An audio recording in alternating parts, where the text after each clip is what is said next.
मैं एक अच्छी इंसान बनना चाहती हूँ, और अगर तुम्हें मेरी बात पे यकीन नहीं आता ना, तो मैं शालीन की कसम खाती हूँ। ये जो कबीर है, ये राहुल के फैमिली के पीछे क्यों पड़ा? बात कुछ और भी है। लेकिन एक बात के लिए मैं श्योर हूँ, इतना सब कुछ हो जाने के बाद कबीर चुप नहीं बैठने वाला। कबीर का इतना खून बहा है, इतना जख्मी हुआ है वो, उसके बाद तुम्हें लगता है कि वो वापस आएगा?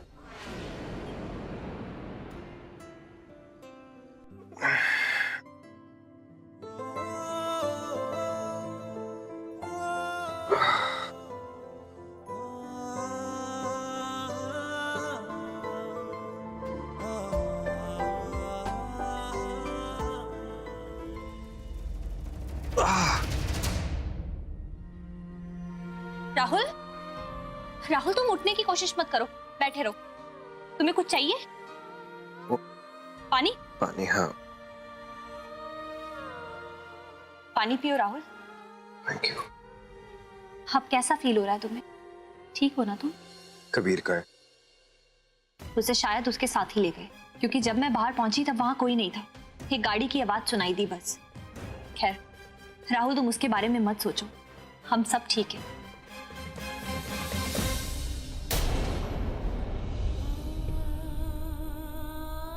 तुम्हारे हाथ पे पट्टी क्यों है? बताओ, नहीं तो मैं मॉम को पूछूंगा। अरे कुछ नहीं हुआ राहुल, वो बस मामूली सी चोट तो है। जब तुम बाहर लड़ रहे थे तो मैं तुम्हारे लिए प्रार्थना कर रही थी, हथेली पे दिया जला के, बस और कुछ नहीं। Are you stupid? अगर तुम्हारे हाथ को ज्यादा चोट लग जाती तो, ज्यादा जल जाता तो? अच्छा, तब तो तुम्हें भी सोचना चाहिए था राहुल। अगर तुम्हें उस सांड से लड़ते लड़ते कुछ हो जाता तो? तुम भी तो जानते थे कि उस बाघ की शक्तियों के बिना तुम उस सांड का कभी कुछ नहीं बिगाड़ सकते। फिर भी तुमने बिना किसी बात की परवाह किए हुए उससे लड़ाई की। हम सबके लिए तुमने अपनी जान खतरे में डाल दी। गुरुजी ने तो ये कहा था कि मैं तुम्हारी ढाल बनूंगी, मगर आज तुमने अपनी जान पे खेल के हम सबको बचाया है राहुल। मैं तो कुछ भी नहीं कर पाई, सब कुछ तुम ही ने तो किया। मैं बस तुम्हारी सलामती के लिए प्रार्थना कर रही थी, क्योंकि मेरी जिंदगी में तुमसे ज्यादा जरूरी कुछ नहीं है। प्लीज डोंट क्राई मानवी। हम जीत गए, हम दोनों ने मिलकर इस लड़ाई को जीता है। हम दोनों ने नहीं राहुल, सिर्फ तुमने। नहीं मानवी, ये सब तुम्हारी प्रार्थनाओं का असर है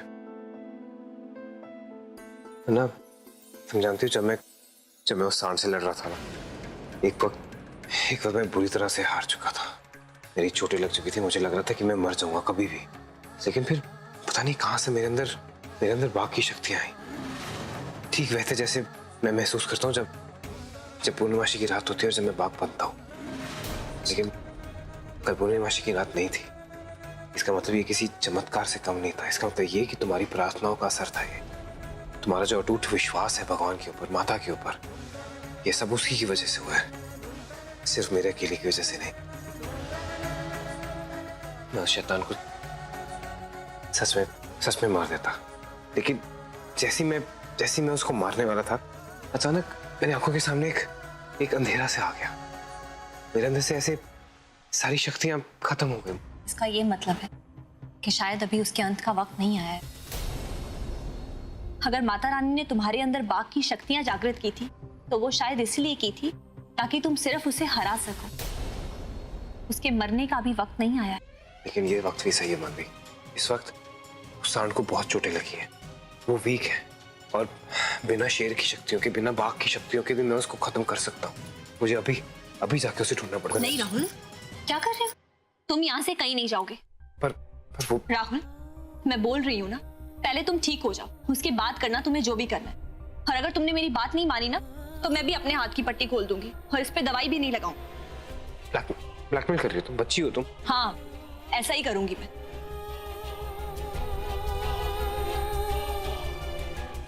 आपका बहुत बहुत धन्यवाद माँ।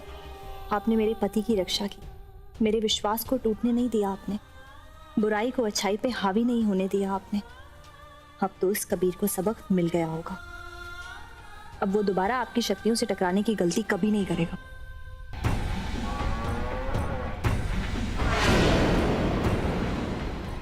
अरे बेटा क्या कर रहे हो?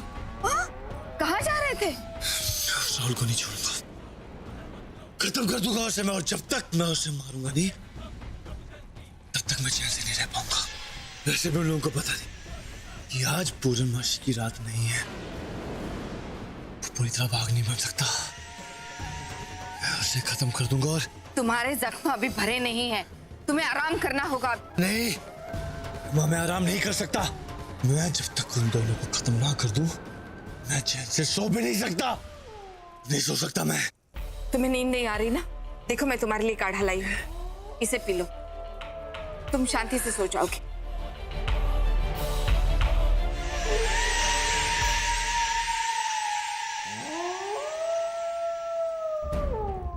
धीरे धीरे। तुम्हारा गुस्सा जायज है अग्नि, पर हम इतनी जल्दी राहुल और मानवी को मौत नहीं दे सकते। ऐसा करने से पहले अपने वंशजों के लिए हमें वो सिंह ढूंढना होगा जो हमारे लिए संजीवनी बूटी से कम नहीं है, जो हमारे कुल देवता का है। उस रात उस बाग के पास ही वो लाल रोशनी चमकी। इसका मतलब हो ना हो हमारे कुल का वो सिंह उसी बाग के पास है, और जब तक हम वो हासिल नहीं कर लेते राहुल की जान नहीं ले सकते, क्योंकि वो ही एक जरिया है उस सिंह को हमारे पास लाने का। और ये राज इतना बड़ा था अग्नि कि हमने तुम्हें भी अपना राजदार नहीं बनाया।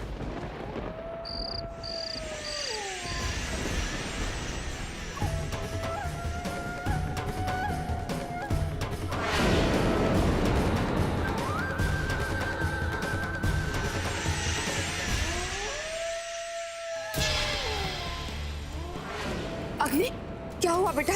बहुत दुख रहा है क्या? दुख तो बहुत रहा है माँ, पर ये दुख इन जख्मों का नहीं, राहुल और मानवी की वजह से है।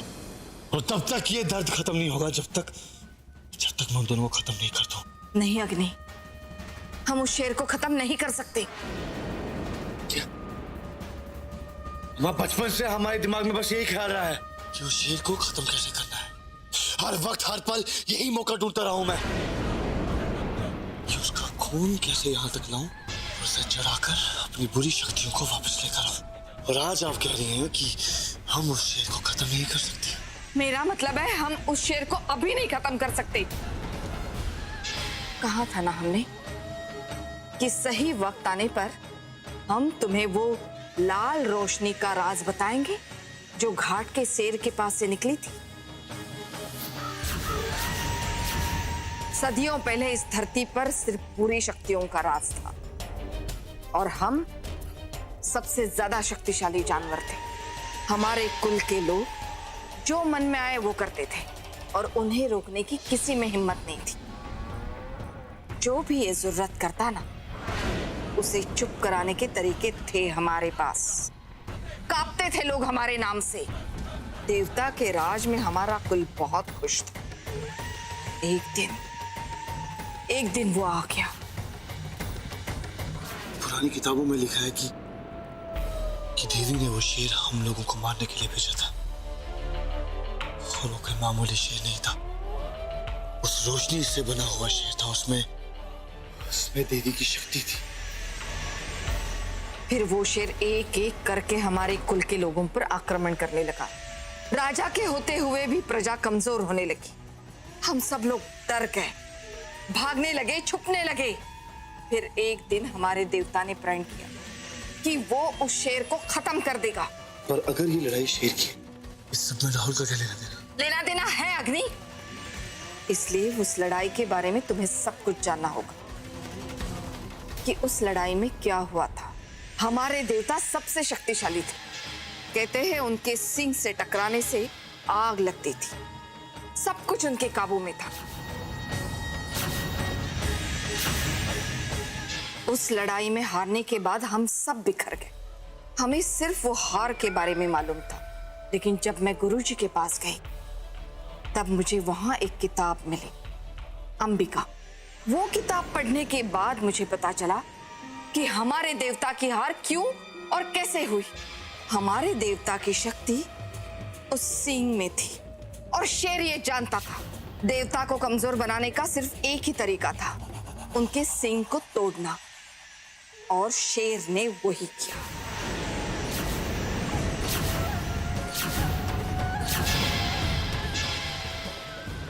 और शक्ति तो फिर भी सींग में ही रही होगी। बिल्कुल सही समझे।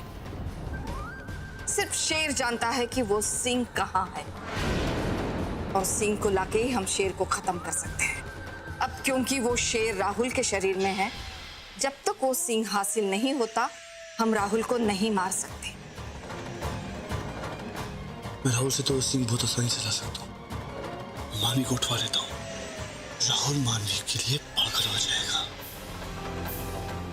तब मैं उसको जाके बोलूंगा कि सींग हमें दे दे और मानवी को ले जाए। नहीं अग्नि नहीं, तुम ऐसा नहीं कर सकते। राहुल नहीं जानता सींग कहाँ है, सिर्फ शेर जानता है कि सींग कहाँ है, और राहुल के अंदर के शेर की रूह जानती है वो सींग का राज। जब राहुल शेर में बदलेगा तब वो शेर से पता करना होगा, लेकिन ध्यान रहे वो शेर भी जानता है कि सींग में कितनी ताकत है। वो आसानी से कभी पता नहीं लगने देगा कि वो सींग कहाँ है। या तो हमें उसे मजबूर करना होगा, या फिर वो शेर के पास से धोखे से वो राज निकालना होगा। बस यही तरीका है उस लड़ाई को जीतने का और उस शेर को खत्म करने का।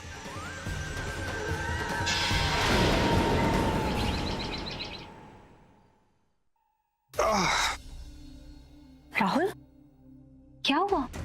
बस उठने की कोशिश कर रहा था। हाँ तो आराम से उठो।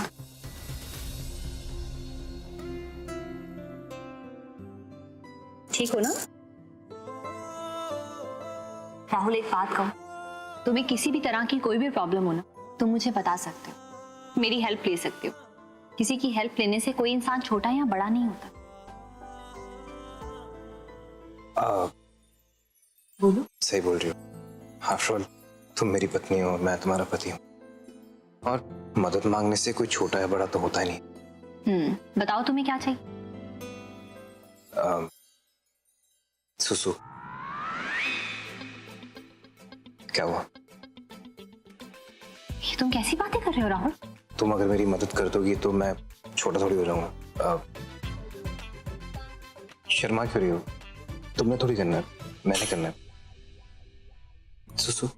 अच्छा एक काम करो, अपना हाथ दो, बहस मत करो। मैं तुम्हें कम से कम वॉशरूम तक तो छोड़ दूं। क्या हुआ? शर्म आ गई? हाँ?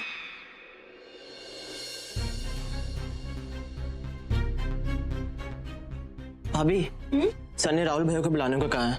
कह रहे कोई इंपॉर्टेंट क्लाइंट मीटिंग है, जल्दी जाना होगा उनको ऑफिस। तुम चलो, मैं भेजती हूँ।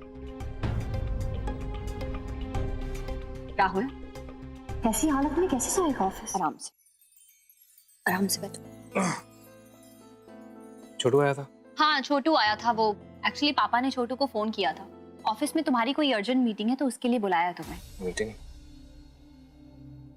फोन दो, कॉल करके कैंसिल कर देता हूँ। कैंसिल कर देता हूँ? राहुल, तुमने पहले कभी ऐसे नहीं किया। तुम्हारी तबीयत ज्यादा खराब है, मैं डॉक्टर को बुलाऊं? नहीं नहीं, तबीयत ठीक है। फिर पुलिया खराब है। ये हालत देखो यार, ना बाल बना पा रहा हूँ, ना शेव या ट्रिम कर पा रहा हूँ, ना नहाने में भी तुम हेल्प नहीं कर रही हो। मैं नहीं जा सकता। अच्छा ठीक है, तुम एक काम करो, तुम यहाँ बैठो, मैं अभी आती हूँ। कहाँ जा रही हो तुम मुझे छोड़ के? हर चीज बतानी जरूरी होती है, आऊंगी तो पता चल ही जाएगा। चुपचाप यहीं बैठो, यहाँ से हिलना मत, ओके?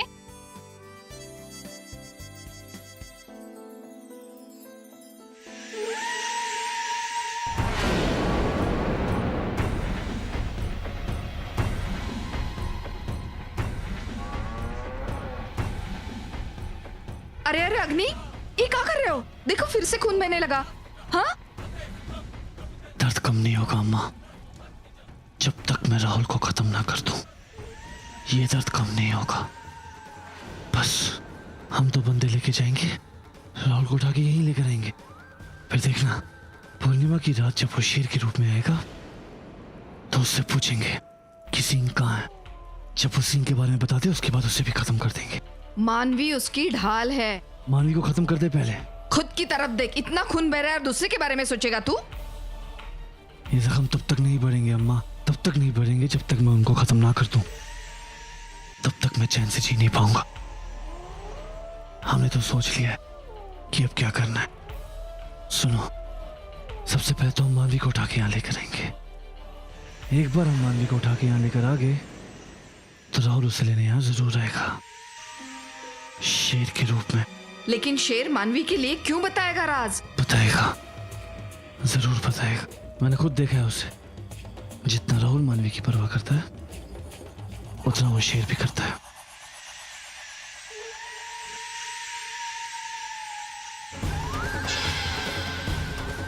हे काली शक्ति के देवता, मेरे अग्नि की रक्षा कर, उसे सफल बनाना। ये क्या है? ये तुम्हारी प्रॉब्लम का सॉल्यूशन। हाँ, शेविंग की? हाँ, अब मैं तुम्हारी दाढ़ी बनाऊं। हेलो, तुम मेरी दाढ़ी बनाओगी? हाँ। उस ब्लेड से? तो मालूम है, मैं कल कबीर के साथ जब लड़ रहा था ना, तब मुझे इतना डर नहीं लग रहा था जितना मुझे अभी लग रहा है। कल मैं फिर बच के आ गया, आज नहीं बच पाऊंगा मैं। मम्मी जी ने मुझे सब सिखाया कि शेव कैसे करनी है। मम्मी जी ने सिखाया? मम्मी जी शेव करती हैं? अरे बाबा, मम्मी जी पापा की तो करती है ना, सिखाया उन्होंने। अब ये क्या कर रहे हो तुम? मन्नत मांग रहा हूँ, प्रे कर रहा हूँ, दोबारा ऐसा कभी नहीं दिखूंगा ना। तुम्हारे हाथ में ब्लेड और मेरा मुंह। राहुल, तुम्हें लगता है मैं तुम्हें कुछ होने दूंगी? हाउस। अच्छा चलो ठीक है, अगर गलती से तुम्हारी गर्दन कटने लगेगी ना तो पूरी नहीं काटूंगी, सिर्फ थोड़ी सी काटूंगी, ठीक है? कितनी प्यारी है ना। तो मैं हूँ। क्या हुआ, डर क्यों रहे हो? नहीं, डरना चाहिए नॉर्मली। इस पहले यहाँ टेस्ट करो। हाँ जी ठीक है। इतनी मोहब्बत करो ना, मैं डूब न जाऊं कहीं, वापस किनारे पे आना। क्या हुआ? कुछ नहीं, तुम पास हो गई। राहुल, तुम भी ना डरा देते हो। चलो शुक्र है मैं पास हो गई। अब करें? मैं तो हफ्तों से सोया नहीं, बोल दो ना जरा दिल में जो है छिपा। मैं किसी मॉम भी इतने प्यार से करती हैं डैड को? पता नहीं। कभी डैड इतने खुश रहे। ना जरा दिल में जो है छिपा, मैं किसी से कहूँगा नहीं। हंस क्यों रहे हो? कुछ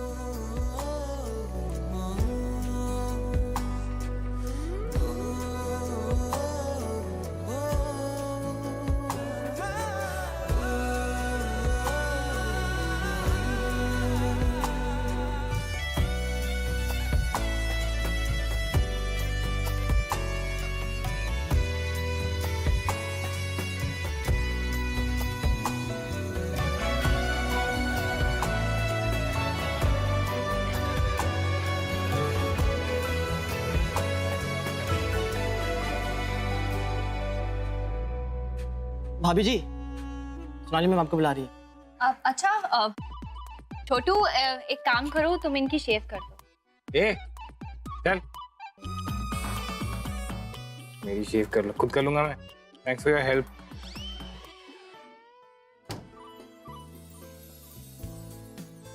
राहुल, अरे इतना फ्रेश होके कहाँ जा रहे हो? मुझे लगा था कि तुम ना पक्का वो छोटू के हाथ से मेरा स्पॉन्ज बात कराओगे, इसलिए मैंने खुद ही नहा लिया। हाँ तो वही ठीक है तुम्हारे लिए। तुम्हें पता है ना तुम्हारी तबीयत खराब है, तुम नहाने कैसे जा सकते हो? राहुल, तुम अपना बिल्कुल भी ख्याल नहीं रखते, तुम चुपचाप जाके वहाँ बैठो। अरे मेरी तबीयत ठीक है, मैं कर लूंगा। तुम ढूंढ क्या रहे हो यहाँ पे? वो कल मॉम डैड की एनिवर्सरी है ना। क्या? कल मॉम डैड की एनिवर्सरी? तुम्हें नहीं मालूम? कैसे वो? बाय द वे, मुझे तुम्हारी मॉम डैड की एनिवर्सरी पता है। मैं सोचा कि तुम मॉम के इतने क्लोज हो और ऐसे तुम वो फैमिली वैल्यूज वाले घर से आती हो, तो एटलीस्ट मॉम डैड की एनिवर्सरी के बारे में तो पता ही होगा तुम्हें। मैं तो सोच रहा था कि तुमने कोई बहुत बड़ा सरप्राइज प्लान किया होगा मॉम डैड के लिए, तो इसलिए इतनी बिजी थी। चलो कोई बात नहीं, हर इंसान की किस्मत में हर चीज तो आती नहीं है। लेकिन राहुल, मैं इस घर में नहीं आई हूँ। जब तक तुम मुझे ये सब नहीं बताओगे मुझे कैसे पता चलेगा? तुमने पूछा ही नहीं कभी। मैंने पूछा था ना मॉम डैड की एनिवर्सरी कब होती है तुम्हारे। चलो कोई बात, हर इंसान सेम भी तो नहीं हो। तुम कुछ भी बोलते हो ना राहुल। लेकिन अब हम क्या करेंगे? अरे पापा, कुछ करने की जरूरत नहीं। एक्चुअली मॉम डैड की जो एनिवर्सरी है ना, वो डैड के लिए बहुत स्पेशल। डैड हर साल मॉम के लिए एक स्पेशल सरप्राइज रखते हैं, बस्ती वाली। हमें सिर्फ अच्छे कपड़े पहन के वहाँ पहुँचना होता। और इस बार क्या प्लान कर रहे हैं पापा? हाँ, इस बार डैड ने एक नया प्लान बनाया, क्योंकि इतना कुछ भूतिया चल रहा है ना, तो उन्होंने भूतिया थीम्ड पार्टी रखी है, पुरानी हवेली। इसीलिए मैं कपड़े ढूंढ रहा था और मिले नहीं मुझे। अब राहुल, वो स्मोक हो गया था ना घर में बहुत ज्यादा, तो कपड़ों में भी स्मेल आने लगी थी, इसीलिए मैंने सारे कपड़े ड्राई क्लीन में भिजवा दिए। How thoughtful। अब मैं क्या तुम्हारी साड़ी पहनूं? ग्रीन वाली पहनूं कि ब्लू वाली पहनूं? कि ब्लू वाली ज्यादा अच्छी थी। राहुल, मजाक मत करो, मैं जाके अभी लेकर आती हूँ। अरे तुम क्यों जा रही हो? सेवन को भेजो ना। नहीं, मैं जाके लेके आती हूँ। अरे मेरा ख्याल कौन रखे? मजाक कर जाओ। मैं भी तुम्हें बिना बताए मम्मी जी और पापा के लिए कोई स्पेशल गिफ्ट लेके आऊंगी राहुल।